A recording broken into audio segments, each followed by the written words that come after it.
Hello, कैसे हैं सब लोग? एक लखनऊ हाई कोर्ट का एक डिसीजन आया हुआ है, जो अभी आज अमर उजाला में निकला हुआ है, तो आप लोग वहाँ से भी पढ़ सकते हैं। बाकी मैं यहाँ पे आप लोगों को हाइलाइट करके दिखा दे रहा हूँ क्या है उसमें। तो 69,000 शिक्षकों की भर्ती हुई थी। फिर उसके बाद में जो कैटेगरी वाले थे, तो वो जनरल से ज़्यादा मार्क्स पाए हुए थे, तो 6800 जो अभ्यर्थी हैं उनको और भर्ती किया गया था।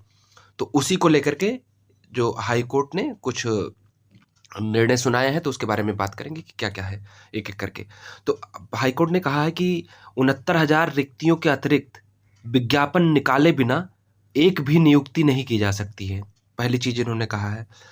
और जो सरकार ने किया क्या था कि जनवरी में 6800 अभ्यर्थियों को अतिरिक्त सूची के तहत जो है भर्ती क मतलब जो है भर्ती करने का निर्णय दे दिया था। तो ये बात हो गई।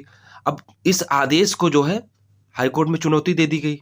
अब चुनौती दे दी गई तो अब उसका डिसीजन जो है आया हुआ है। हाई कोर्ट ने कहा है कि रा अब जैसे डिसीजन भी दिया है कि एक भी भर्ती नहीं की जा सकती है 69,000 के अतिरिक्त। लेकिन एक चीज़ और दिलचस्प बात उन्होंने कही है कि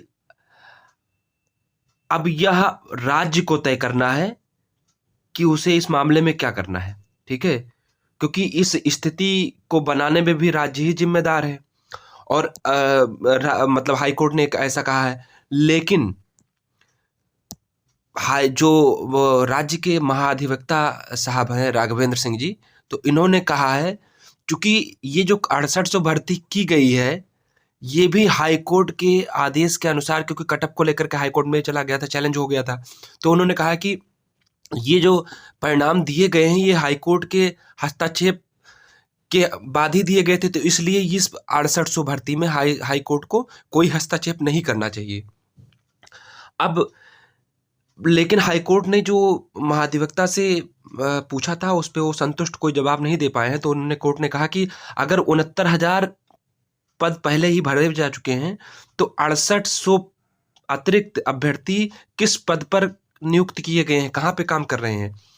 क्या एक पद पर 2 व्यक्ति काम कर सकते हैं? 2 व्यक्ति वेतन प्राप्त कर सकते हैं? इस बात का महाधिवक्ता महोदय कोई जवाब नहीं दे पाए हैं। तो हाई कोर्ट ने कहा है कि जो मतलब ये जो मैंने आदेश दिया है, इसको 2 अखबारों में कम से कम प्रकाशित कराइए, उसके बारे में बताया है। और अगली जो सुनवाई है, वो 18 फरवरी को बुलाया हुआ है कि सब लोग अपना पक्ष रखिए। तो ये इतनी छोटी-सी एक न्यूज़ थी, जो आप लोगों के लिए महत्वपूर्ण है। तो आप लोग इसको जो है कि आप लोगों के साथ शेयर करना चाहिए। अपना ख्याल रखिए। Thanks for watching.